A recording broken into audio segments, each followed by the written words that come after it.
Thank you for coming to my channel, Compass Starlight. The other day, I got a message. It was about staying together in a group and escaping danger. Missing danger, escaping danger by a hair. And when I think about staying in a group, even if just a small group, if you've ever seen a group of raccoons on the move, they sort of huddle together as they move in such a way that from a distance or to the untrained eye, together they might appear as one larger animal or an animal with many legs. It's a bit deceptive when you see it. There are different animals that will do this sort of group together, and there is something called the herd mentality, and it does indicate animals sticking together so that they are somewhat more protected from danger. If you think about a predator going after an individual versus a predator going after a group, chasing individual animals in a group can be more exhausting than going after one specific target.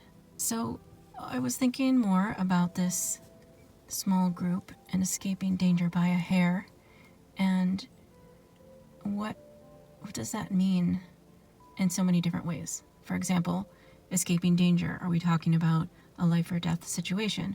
For example, a car missing a collision with a pedestrian by a hair, like a close call, or any other animal for that matter, that could have a much larger impact, or it could be deadly.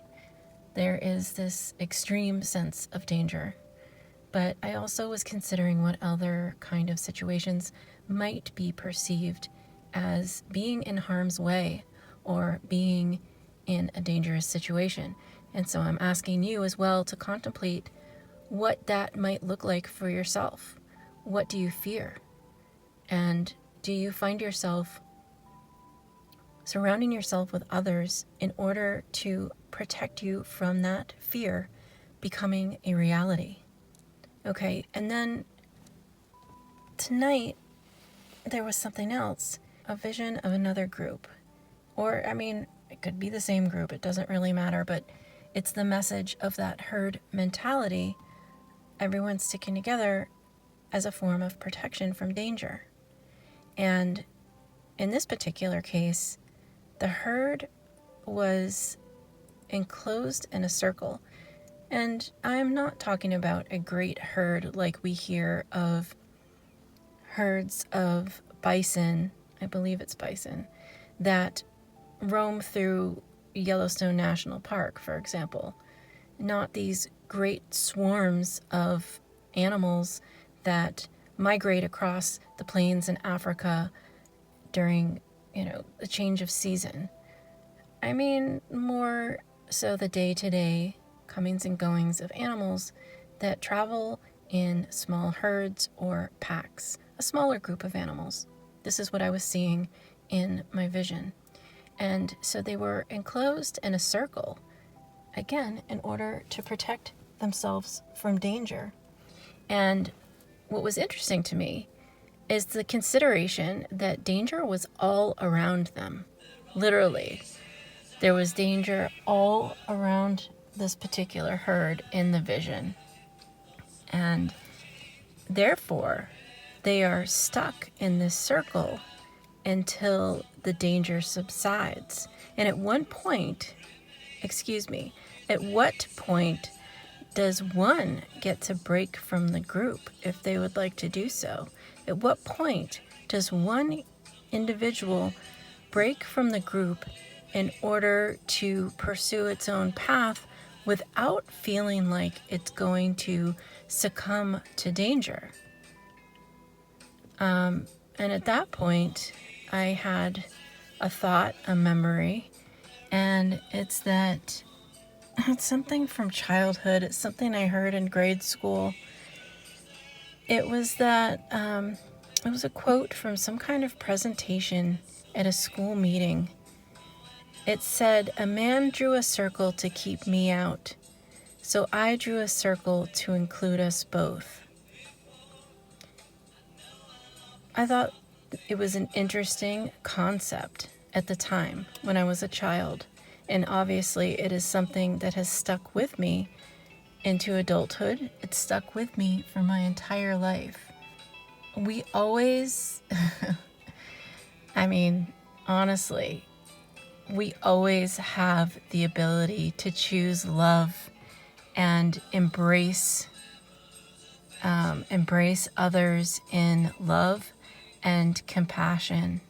We always have the ability to encircle those who may attempt to keep us out as a way of defense because they fear getting hurt. So perhaps I'm asking you to consider that statement. A man drew a circle to keep me out. I drew a circle to include us both. What might that mean to you? And of course, take it as a human drew a circle. It does not need to be gender specific, but consider the general statement. What does that mean to you? What is your perception of that? And then following that, I sort of lingered in the energy of this herd and was also considering if they are encircled in this area with danger all around them, there is no escape from that danger. And what would happen if danger penetrated the circle? So, for example, if we're speaking of animals, like a prey animal, and the predator was able to find its way through the edges, the borders, the boundaries of this circle, then the herd is all in trouble. And then that's what I saw. And it was really interesting to see the fear amongst everyone in the group. The fear, for one, we have a phrase, every man for himself. Okay, it's about survival. What do we do to survive in the face of fear when danger is like breathing down our back? And that fear seemed very real as every individual in this herd scrambled around in chaos, trying to evade the danger. And yet within the circle, there was danger, and still without the circle, meaning on the outer edges of the circle, they were still encircled by danger. There's no way out. And the bottom line, I suppose, is that that herd, that small community, does not actually provide security. It's not to say that the community doesn't provide any form of security, but that encircling oneself does not truly provide security, because there you are, stuck inside the circle, and there is danger. And if, in the sense of predator and prey, if you're the target, you're going to be lunch. That herd, that community, cannot truly provide the security we seek from our deepest, darkest fears. And then that begs the question, what can provide that security to us, if anything? And that leads me home, in a sense. And what I mean by that is there is something really pure about the feeling of security. It is the ultimate protection. It is the ultimate sense of feeling grounded. And I think it's very rare to have that feeling. It's not something I think it's not something that we think about on a daily basis. How secure do I feel at the moment? I suppose if you're traveling in uncharted territory, that question might cross your mind.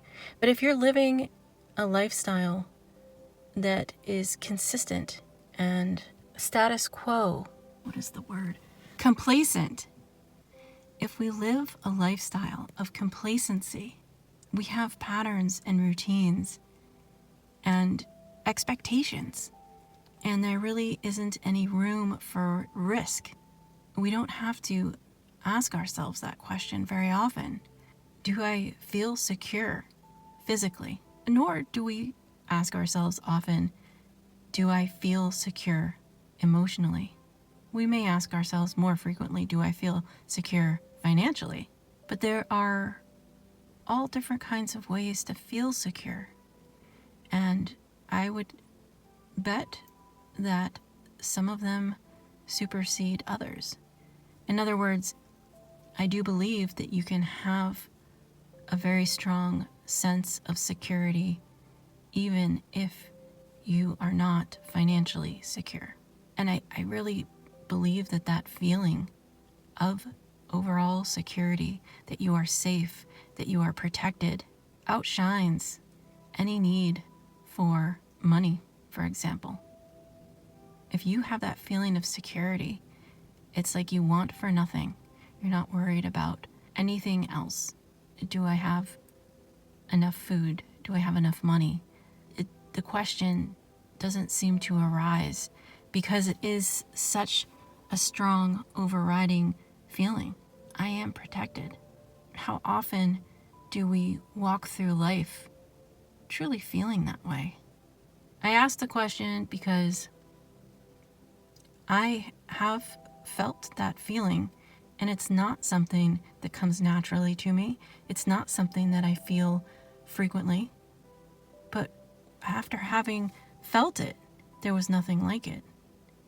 And that feeling of protection, that feeling of security really feels like home. I think I put myself in situations to challenge that sense of security, to challenge my sense of stability and safety. And when fear would creep in, I would remind myself, I am protected. I am protected. But that protection seemed to be generated within a certain source. And it is not, the security, I believe, is always there. But I'm not in touch with the source at all times. So I have to remind myself of what that feels like, what that sense of security feels like. And what do I mean by security? Again, that sense of safety. When I think of the word security, I also think of the word insecurity. We talk about people who have food insufficiencies or food insecurities, whether that means that they don't have enough or they fear not having enough. Nonetheless, it is sort of the counterbalance to the word security, insecurity.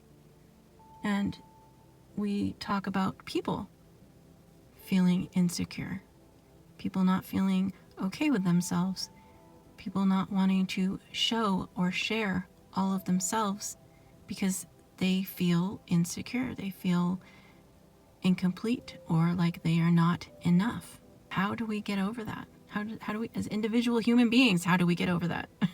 The herd mentality, that group, that enclosure, that circle, is a way for us to hide those insecurities by, to some degree, drawing attention to the others with whom we surround ourselves. Again, if you think of prey and predator, the predator has to choose amongst the group which of the group appears to be or smells the weakest.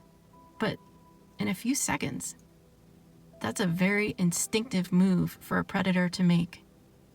And in the group setting, each individual in the group or herd hopes that that predator doesn't recognize their weaknesses, hopes that the predator will cast its eyes upon its neighbor first. Again, survival of the fittest, every man for himself. It's a really interesting dynamic, and I'm still a bit fascinated by this lesson or vision that was brought to my attention by my guides. It's something to think about, or perhaps some things to think about. Where are you and how do you fit in to the herd mentality? Are you more of a lone wolf? Are you more apt to stand on your own? And if so, if you're able to stand on your own, is it because you have confidence in yourself, in your ability to either outrun danger or a predator or your fears? Or perhaps you have confidence in your ability to face your fears, face danger, and know you are protected? Do you know you have what it takes to stand up against adversity? And if you are the type of person that sticks within a group, have you ever stopped to think about why? Are these people really your friends? I used to have a neighbor that would tell me that all the time. She would recount how someone in her life would constantly tell her, these people are not your friends. And then she would consider the people with whom I surrounded myself, and she would tell me, these people are not your friends. And sometimes, we surround ourselves with people, companions that sort of fill our time. They distract us from perhaps our skills, our crafts, our whatever special attributes we have, our uniqueness. We let them distract us from our highlights because we are unable to face them. And yet within these groups, at the same time, we find a shelter for our insecurities. We can hide amongst a group and not stand out as the weakest link, not be an outcast, by feeling accepted in the group. So maybe one question I have for you is, are the people you surround yourself with truly your friends? Do they truly care about you and your health, whether it be physical or mental health? Do the people that you surround yourself with just want something to talk about? Are the people you surround yourself with supporting you? Are they supporting your dreams and your ambitions? Or are they detracting from your highlights? Why are you surrounding yourself with people? Are you afraid to stand alone? Are you insecure? Do you have the confidence to stand on your own? Are you a leader in the group if you are the type of person to surround yourself with many? This is not meant to be a critique of anybody watching this video, listening to this video. It is more a contemplation, a way to stimulate you to take a look at yourselves and consider how you are making your mark in the world, to consider how you are holding yourself back by allowing others to be a distraction. It is a challenge to you to consider what attributes you have that you might be masking, you might be hiding because you're insecure. And if you have these insecurities, what are they? What are you afraid for the world to see? And if you have these insecurities, how can you learn to love those parts of yourself and stand alone and shine in all your glory? I'm not saying that it's unhealthy to have friends or peers. I'm not suggesting that we don't need people, that we don't need others, that we don't need support. I think I'm more suggesting contemplation regarding calibration. How do you measure up with the group with whom you surround yourself? How do you feel you measure up when you stand alone? And if there is a disparity there, how can you find a balance between the two? In other words, how can you build yourself up and feel more secure on your own and put more focus on yourself? Are you more apt to stand on your own without withdrawing entirely from a group or community? Because if that group or community is there, the herd, with the herd mentality, it suggests that those individuals feel as equally as insecure in order to form the group in the first place, to form the herd. And if you withdraw from that herd, and stand on your own as an individual, how is that helping or detracting from the rest of the herd? By removing yourself, there are fewer targets for a predator. It puts the rest of the group more in danger. I hope that all makes sense. That's the message I have coming in from Spirit. Thank you for listening.